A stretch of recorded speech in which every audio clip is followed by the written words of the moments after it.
ساری زندگی ہمارے نبی عید قربان پر دو قربانیاں کرتے تھے، دو چھترے، ایک اپنی طرف سے کرتے تھے اور ایک امت کی طرف سے کرتے تھے، ساری دو۔ لیکن جب آپ نے حج کیا تو آپ نے کتنی قربانیاں فرمائیں؟ آپ کی عمر مبارک 63 سال تھی، تو آپ اور حضرت علی کے اونٹ مشترکہ مل کر 100 تھے، 100۔ تو وہ 100 اونٹ میں سے آپ نے 63 اونٹ الگ کروا لیا، ہر سال کا ایک اونٹ، اور ایک اونٹ میں 7 قربانیاں ہوتی ہیں، ایک میں 7 ہوتی ہیں۔ پھر ان میں سے 5 کو الگ کیا، 5 میں سے ایک کو سامنے لایا گیا اور اس کو کھڑا کر کے آپ نے ذبح کیا، کھڑا کر اس کے یہاں یوں برچھا مارا یوں۔ تو یہاں تو جانور ہو، بکرا ہو، اونٹ ہو، جب اس کو برچھا لگتا ہے تو وہ شور مچاتا ہے، کرتا ہے، لیکن جب وہ اس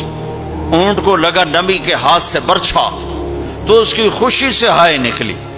اور پیچھے جو اونٹ کھڑے تھے ان میں جنگ شروع ہو گئی۔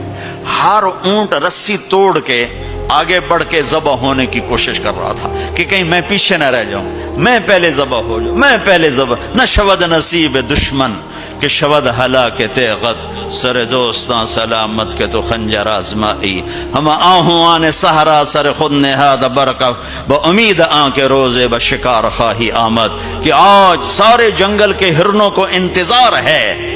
کہ آج ہمارا محبوب شکار کرنے آ رہا ہے، تو ہر ہرن گردن جھکا کے کھڑا ہے کہ میں ذبح ہو جاؤں، میں ذبح ہو جاؤں، میں ذبح ہو جاؤں۔ تو یہ شعر میرے نبی پہ فٹ آتا ہے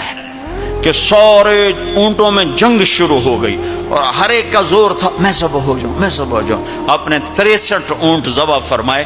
اور برچھا پھینک دیا، اور اپنی بیویوں کا حصہ اس میں نہیں رکھا، بیویوں کے لیے الگ قربانی کی، بیویوں بیگمات کے لیے الگ قربانی کی، اور اپنے 63 اور 7 ہر اونٹ میں، اور پھر یہاں تک فرمایا کہ علی جو گوشت بنائے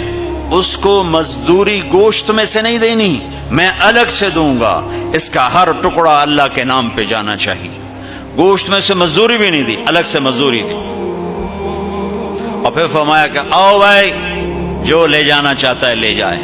پھر فرمایا حضرت علی سے کہا ایک ایک بوٹی سارے اونٹوں سے لے لو اور ایک دیگ چڑھا دو، تو وہ ایک ایک بوٹی سارے اونٹوں سے لے کر دیگ چڑھائی۔ پھر آپ نے اس کے پکنے کا انتظار کیا، جب وہ تیار ہو گئی تو پھر آپ نے حضرت علی نے چند اور صحابہ نے مل کر اس کا گوشت کھایا، شوربہ پیا، اور پھر اس کے بعد آپ طواف زیارت کے لیے تشریف لے گئے۔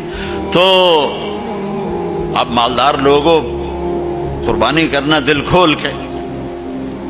ماڑے ماڑے جانور نہ تلاش کرنا، بھائی سستا کڑا لبدا ہے، اللہ کے نام پہ لگانا، جھگی پھونک تماشا ویک ہماری پنجابی کی مثال ہے، لگا تو صحیح پھر دیکھ آتا کیسے ہے واپس۔